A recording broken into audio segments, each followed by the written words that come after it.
दर्शकों को एक बार पुनः नमस्कार, जय श्री कृष्णा, प्रणाम। चतुर्थ भाव पर और चतुर्थेश पर आइए हम कुछ चर्चा करें, ज्योतिष के इस विशिष्ट प्रकरण को समझें।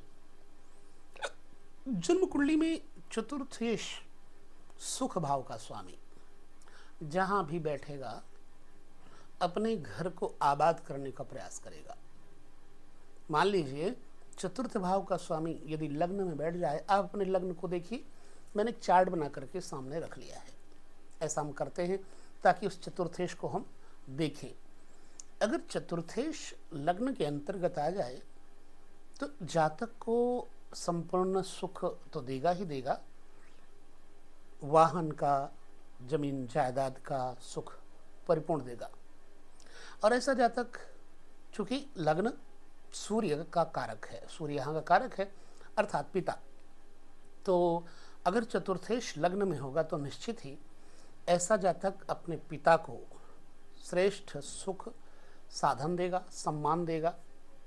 लेकिन पिता के भाई बंधुओं, चाचा ताऊ, इनसे जातक की कम पटेगी, विरोध रहता है। और विद्या प्राप्ति इस जातक को सहज में ही हो जाती है।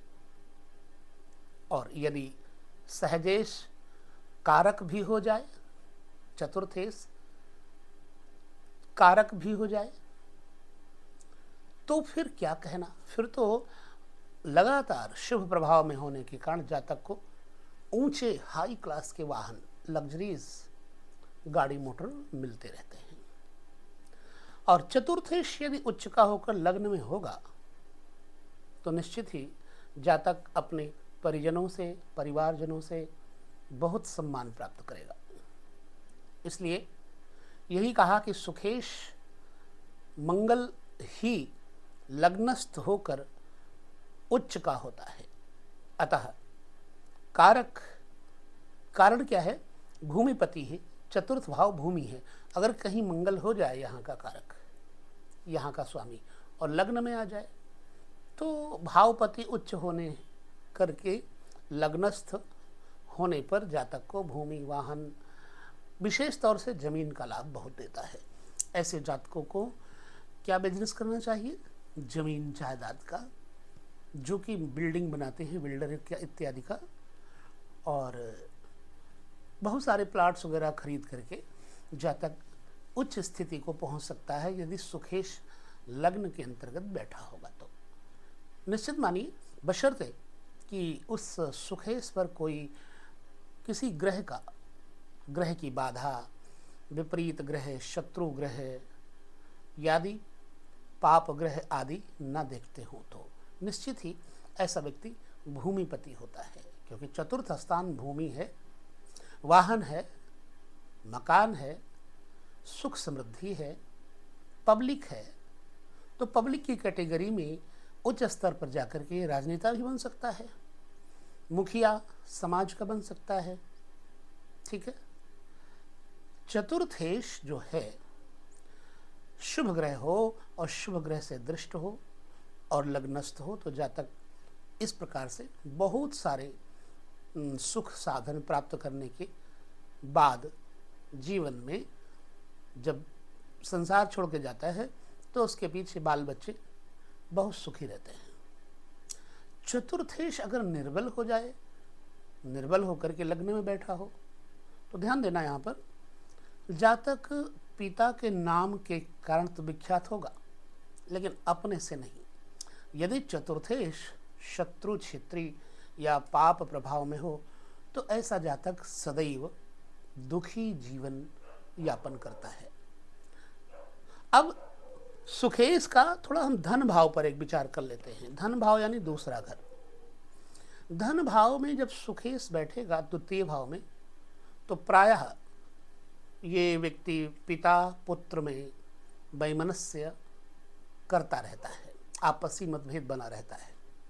कहाँ तक सच है इस चीज को सॉरी, क्षमा करिएगा, पिता पुत्र में अनबन बनी रहती है और पिता को पुत्र से कुछ भी विशेष लाभ नहीं होता। जातक भी पैतृक संपत्ति से वंचित ही रहता है प्रायः। ऐसा जातक कुटुंब का विरोधी, झगड़ालू प्रकृति का होता है और सारा जीवन सामान्य अवस्था में व्यतीत करता है। माता के लिए भी ऐसा जातक कष्टकारक होता है। कहाँ तक सच है आप हमें खुद बताएंगे। सुखेश यदि शुभ अवस्था में शुभ कारक हो तो निश्चित ही दूसरे स्थान पर जातक माता पिता का सेवक होता है, ठीक है, और उसे समाज में सम्मान प्राप्त होता है। द्वितीय अगर कुटुंब है, खान पान है, तो ऐसे व्यक्ति का खान पान भी शुद्ध होता है और उसके जन्मदाता उसकी धन का पूर्णतया सुख भोग करते हैं। ऐसा जातक सुख संपत्ति से युक्त होकर साहसी, मानी सम्मानी और विलासी होता है। ये बात निश्चित है कि अगर सुखेश धन भाव में होगा तो जातक विलासी प्रकृति का होगा।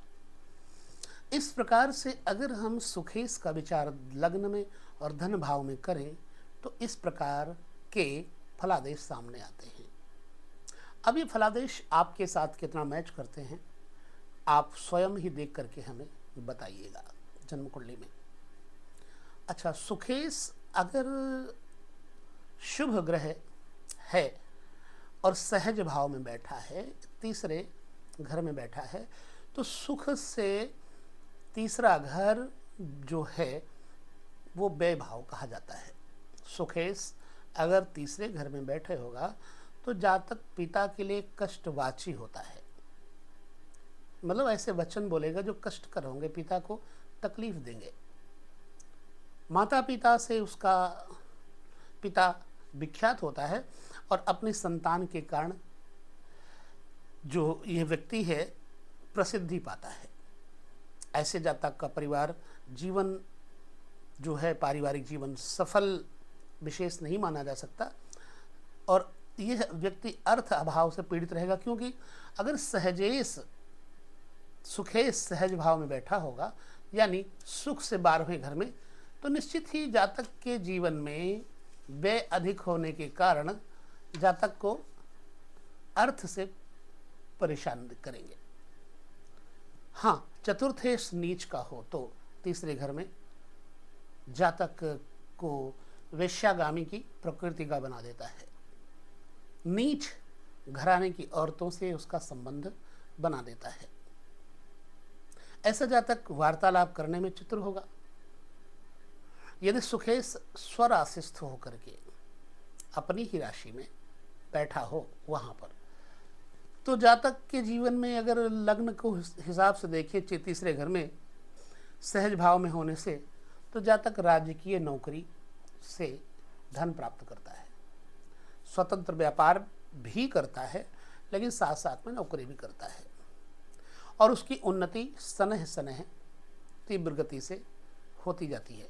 ऐसे जातक अनेक विधाओं को सीखने और जानने हेतु प्रयत्नशील रहते हैं और स्वार्थ तथा लोलुपता उसे पूर्ण रूपेण कुछ भी पाने नहीं देते, क्योंकि थोड़ा स्वार्थी प्रकृति का बना देते हैं। अब सुखेश स्वयं चतुर्थ स्थान में ही हो तो जातक को धन संपन्नता, मकान वाहन की संपन्नता इत्यादि देंगे, लेकिन पुनः सुख का बहुत अभिप्राय विशेष करके कभी कभी मनुष्य को नीचे गिरा देता है। तो होता क्या है, ऐसे जातकों में पुनः नीच स्त्रियों से सुख पाने की लालसा बनी रहती है। सो ऐसे व्यक्ति अपने धन को स्त्रियों में, नीच स्त्रियों में खर्च करने वाले शौकीन व्यक्ति होते हैं। सुखेश पंचम स्थान पे अगर है, पंचम भाव पुत्र भाव है, विद्या भाव है, आंतरिक शक्तियों का भाव है और उपासना तथा देवताओं का भाव है।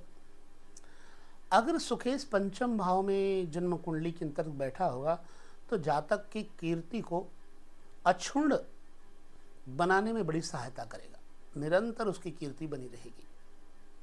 ऐसा व्यक्ति जिसका चतुर्थेश पंचम में हो तो भलाई के काम करता करता वो व्यक्ति सम्मान प्राप्त कर लेता है। आने वाली पीढ़ियां ऐसे व्यक्ति को याद करती है। ऐसा जातक ईश्वर भक्त और सभी का प्यारा होता है। ऐसा कहा गया है। अपने भुजबल से, अपनी शक्ति से, अपने माध्यम से वो पैसा धन कमा लेता है और अपनी संतान के लिए बहुत लाभकारी ये व्यक्ति होता है और इसके लिए संतान भी खूब अच्छा लाभ प्रदान करती है। सुखेश अगर चतुर्थ पंचम में है तो राजनीतिक क्षेत्र में भी जातक प्रगति करता है। चतुर्थेश अगर स्वगृही हो पंचम भाव में तो जैसे स्वगृह शनि हो जाए, ठीक है, पंचम भाव में, तो जातक लोकसभा का सदस्य बन करके महत्वपूर्ण पद प्राप्त कर लेता है। उसे सुशील एवं सुंदर पत्नी मिलती है जो प्रत्येक क्षेत्र में उसकी सहायिका सिद्ध होती है। अन्यथा मत लीजिएगा, हमने ये प्रमाण लिया हुआ है।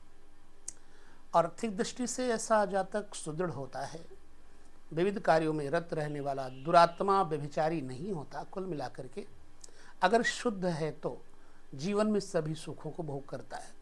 लेकिन अगर चतुर्थेश पंचम में नीच का हो जाए तो फिर कुछ उल्टा भी करेगा, ठीक है। चतुर्थेश शत्रु भाव, छठे भाव में स्थित हो तो जातक की माँ ही जातक की शत्रु बन जाती है, ऐसा हमने देखा है। पिता से भी बैर भाव रखवाता है चतुर्थेश छठे में होगा तो, और पैतृक धन का यह व्यक्ति अपव्यय करता है। कुल मिलाकर के ऐसा जातक विविध कार्यों में रत रह करके दुरात्मा और व्यभिचारी होता है चतुर्थेश छठे घर में बैठा होगा तो। यदि सुखेश छठे घर में निर्बल हो तो जातक को बचपन से ही नाना प्रकार के रोगों का शिकार होना पड़ता है। दुर्घटना से इस व्यक्ति का अंग भंग होने का भय बना रहता है। सुखेश यदि शुभ प्रभाव में हुआ तो जातक को धन का संग्रह करने वाला, पराक्रमी, सबका स्नेही और सभी को प्यार करने वाला बनाएगा। भूमि से लाभ प्राप्त करवाएगा। और सुखेश षष्ठेश से युक्त हो जाए तो शुभ ग्रह की दृष्टि में हो तो जातक बड़ा धनवान भूमिपति भी बनता है, जमीन जायदाद का जमींदार बनता है। सुखेश सप्तम में जाया भाव में अगर बैठे तो जातक के ऊपर क्या प्रभाव डालेगा, यहाँ पर यह भी देखना जरूरी है। कहते हैं जातक स्वयं क्रूर स्वभाव वाली पत्नी प्राप्त करता है और दोनों के विचारों में आपसी मतभेद बने रहते हैं। कहाँ तक सच है आपको देखना है। गृह कला बनाए रहते हैं। जातक जो है ना कि पत्नी अपने ससुर अर्थात जातक के पिता से भी बैर ठान लेती है। प्रायः ऐसा हमने कुछ जगहों पर देखा है। और जातक की पत्नी अपने ससुर के साथ तो दुश्मनी रखेगी, जातक की पत्नी सास ससुर को तिनके के समान समझती है। ऐसे जातक का जीवन अधिकांश समय घर से बाहर गुजरता है और जीवन भर इस व्यक्ति को सुख प्राप्त नहीं होता। हाँ, ये अशुभ होने पर परिणाम देते हैं, लेकिन अगर शुभ है तो जातक को ससुराल से धन, संपत्ति, मान, इज्जत आदि प्राप्त होते हैं।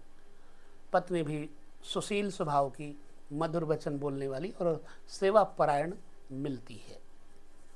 इस प्रकार से सुखेश का सप्तम भाव में शुभ और अशुभ दोनों के हिसाब से ये परिणाम है।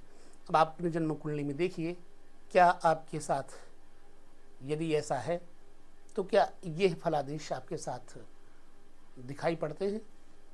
अब चतुर्थेश को अष्टम भाव से लेकर 12 भाव तक हम अगले विभाग में देंगे। यहाँ पर वीडियो बड़ा न बन जाए इसलिए हम चतुर्थेश को सप्तम भाव तक ही लेकर चलते और दूसरे पार्ट में अष्टम से लेकर लग्न के यानी 12वें घर तक हम देखेंगे। लेते हैं विदा। नमस्कार, जय श्री कृष्ण, प्रणाम।